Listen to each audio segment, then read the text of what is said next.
Hey everyone, in this video we are going to be looking at the mole and molar mass.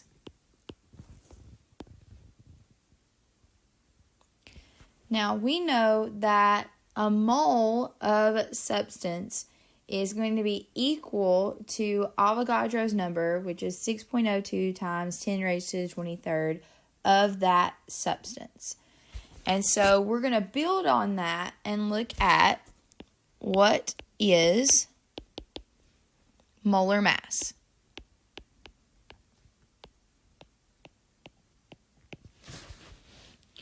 And molar mass is going to be the mass of 1 mole of substance.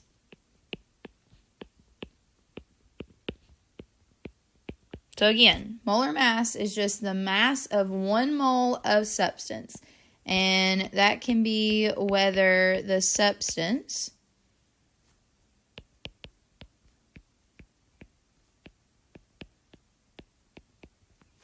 is an element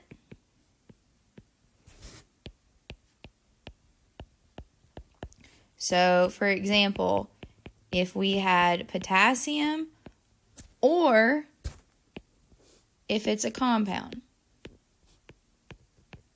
So, for example,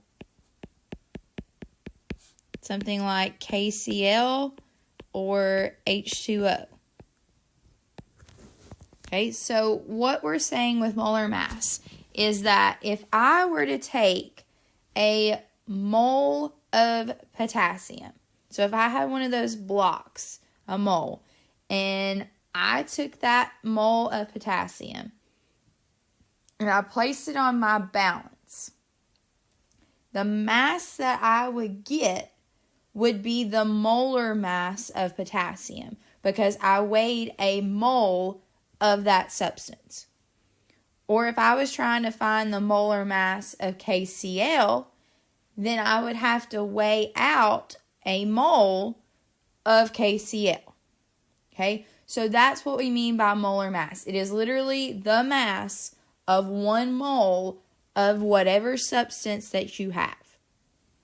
Okay, and again, I want to make sure and note that a mole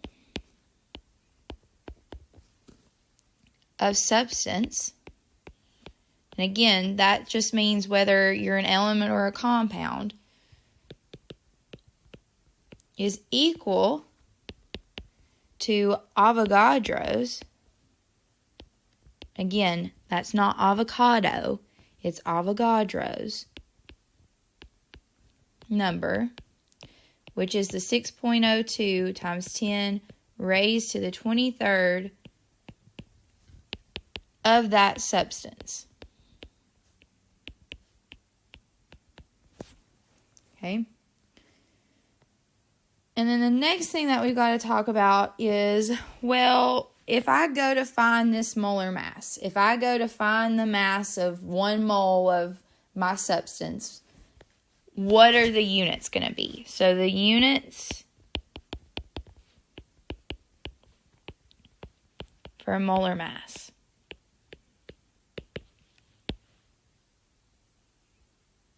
are going to be grams per mole. And let's think about that for a minute, what that really means. So the gram part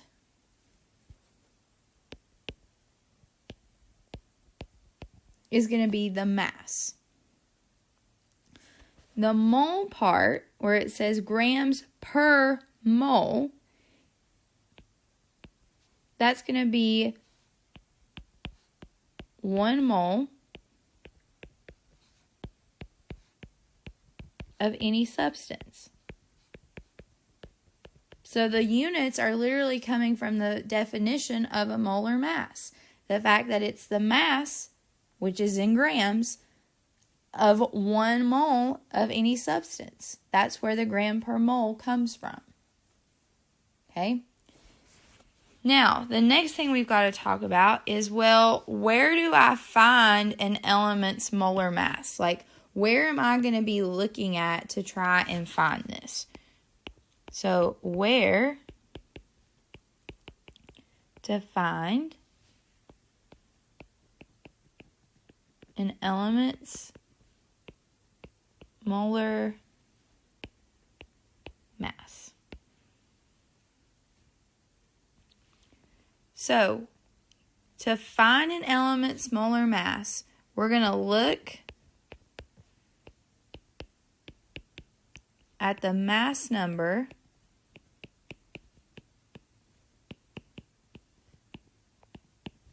on the periodic table. So, for example, if we were looking at carbon, we know that carbon, if this is my element box, it would be C6, it would say carbon, and then 12.01. This 12.01, that is going to be my molar mass, but with the unit of grams per mole. And if I scroll up to my periodic table, you'll see that right here, that this 12.1 is going to be my molar mass for carbon. So, what I want you to do is I want you to tell me, for an example, what is the molar mass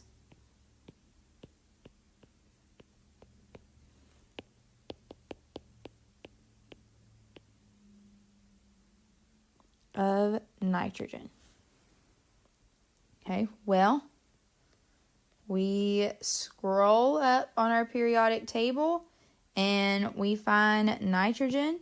And if we look at nitrogen, its mass number is 14.01. So that would be the molar mass of nitrogen. But I can't just say 14.01. If I say that, I don't know what I'm talking about. So I have to include the unit grams per mole. If you don't include that unit of grams per mole, then you're wrong. Because if you just throw a number out there and don't use a unit, then nobody knows what you're talking about. Okay? Now, our next part is, okay, we now know what the molar mass is. It's the mass of 1 mole. We know where to look on the periodic table to find it. But now, what if we have a compound? How do we find the molar mass of that entire compound? So that's what our next section is going to be.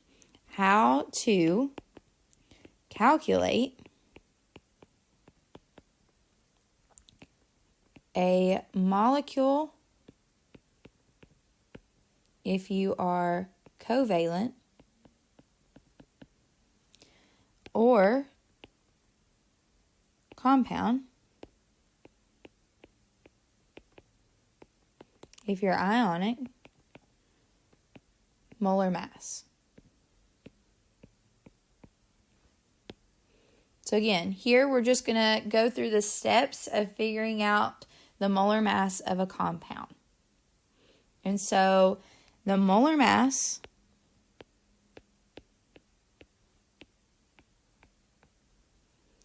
of a compound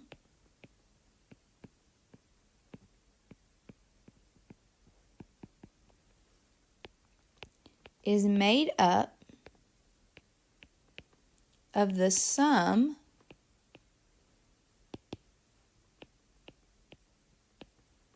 of its parts.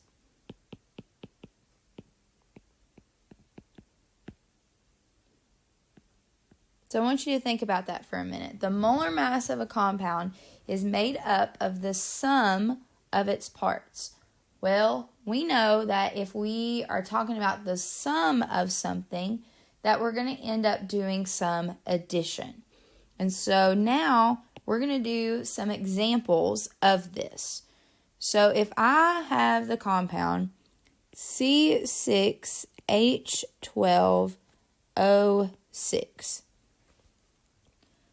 Now, this is going to look very similar to what we did with our Lewis structures and how we set it up to where we would multiply and then add. We're going to be doing that same setup here with molar mass, but instead of looking at valence electrons, we're going to be looking at mass numbers. So we start out with carbon, and then we say, how many carbons do we have? Well, if I look up here, we have 6 carbons, and then each one is going to have a molar mass of what? Well, we go look on our periodic table, and we can see that carbon's mass number is 12.01. So that means that we're going to have 6 times 12.01. And then we look at hydrogen.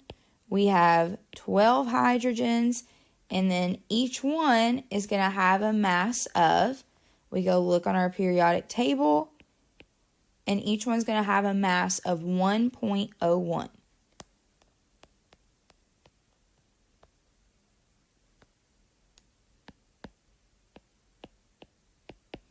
And then last part, we look at oxygen. Oxygen, we have 6 of them, and then each one has a mass of, and then we go find it. So if we go find oxygen on our periodic table, its mass is 16.00.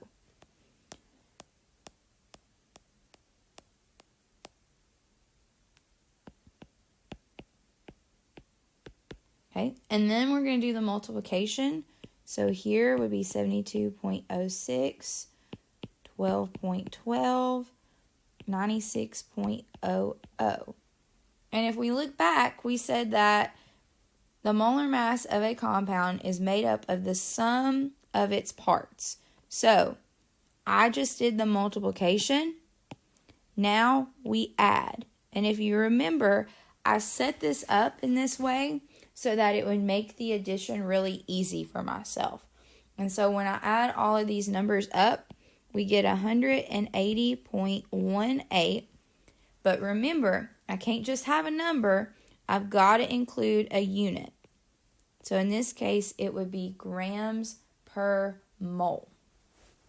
And that would be my molar mass. So what I'm saying with this is that if I were to take a mole of C6H12O6 and put it on the balance, it should weigh 180.18 grams. Okay, that's what this is saying. Now, let's do another example. So let's say if we had H2O. We're going to do the exact same thing. We're going to take hydrogen. We have 2 of them. And each one, if I go back to my periodic table, each one is going to have a mass of 1.01.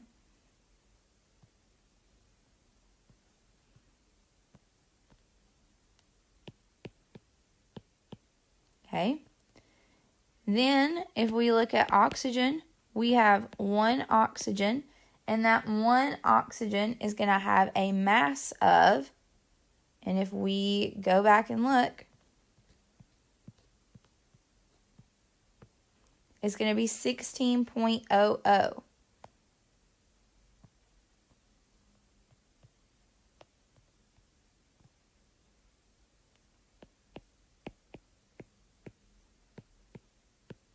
So then we multiply.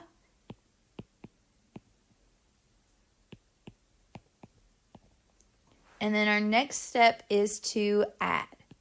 So we're going to take the 2.02 and the 16, add them together, and we get 18.02 grams per mole. And so that is going to be the molar mass of water. Okay. Now, I want you to try this next one on your own.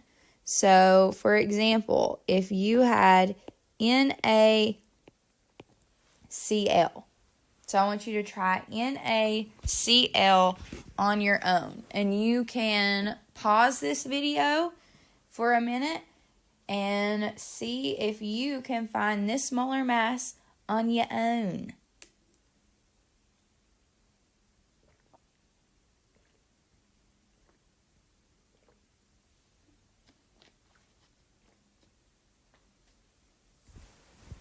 Okay, so hopefully you have already worked this problem out on your own, but we would take Na, we have 1 Na, and if we go back to our periodic table, that 1 Na is going to have a mass of 22.99. So we're going to come back to our work.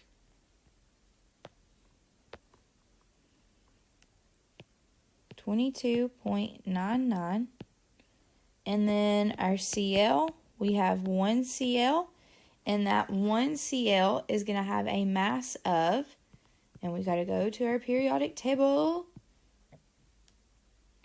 35.45. So 35.45. 35.45. And when we multiply, we're going to have 22.99 and 35.45. And when we add these two together, we're going to take our 22.99 plus 35.45, and we're going to get 58.44. And again, I have to include grams per mole or it is wrong. Okay. Now, you do get to use a calculator to do the multiplication and the addition. So don't think that you have to try and do this on your own. You do get a calculator in order to do the math. Okay. Now, the last examples that we're going to do with this involve our ionic compounds, and specifically ones that include a polyatomic and parentheses. So if you remember back whenever we did our naming, that we would crisscross and we would switch our charges. Well, if we had a polyatomic, that meant that we had to include parentheses. So for example, let's say we had something like Ca parentheses NO3 2.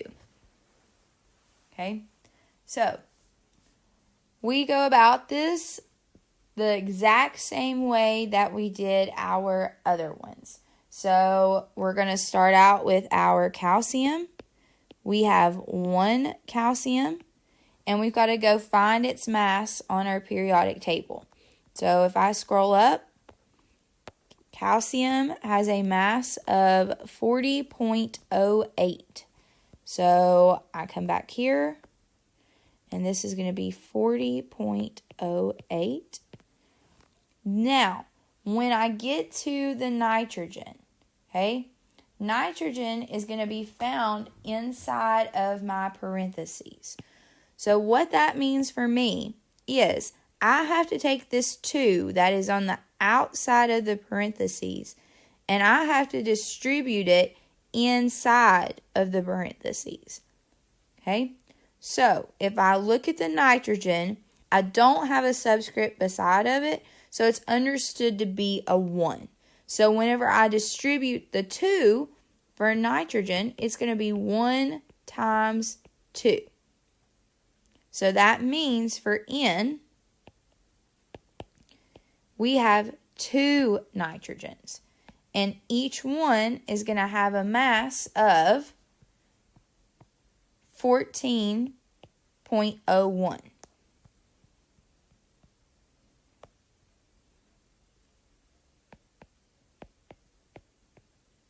Okay, and then I'll switch colors for oxygen. Okay? This time, oxygen does have a subscript, and that subscript is 3. But then I've got to take the 2, and I have to distribute it inside of the parentheses. And whenever I say distribute, I mean multiply.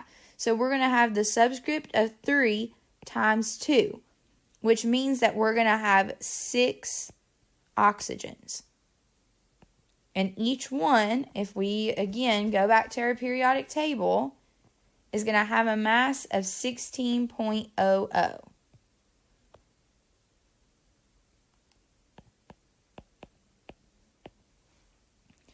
Okay, and then we go through and we do the math.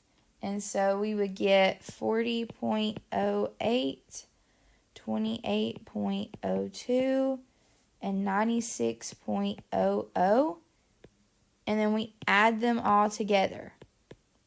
Whenever you do that, you should get 164.10 gram per mole. Okay?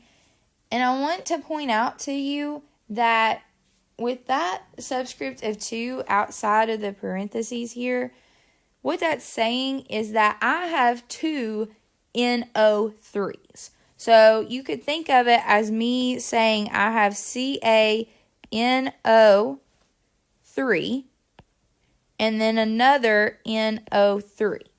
Okay? That's what that 2 on the outside of the parentheses means. So instead of writing it like this, we combine it in the parentheses and have the 2, so we don't have to write everything out. But if I look here, I can see that here's an N and an N. Well, that would be 2. And then 3 plus 3 is 6. Okay, so that's where the distributing the subscript on the outside of the parentheses comes from. Okay. Now, we got one more example, and I want you to try this one on your own. So that means that after I write this example down, you need to pause the video, you need to work this problem out, and then come back and check yourself. So this one is going to be BE3, PO4, 2. So again, pause the video, take a minute, work it out, and then come back and check yourself.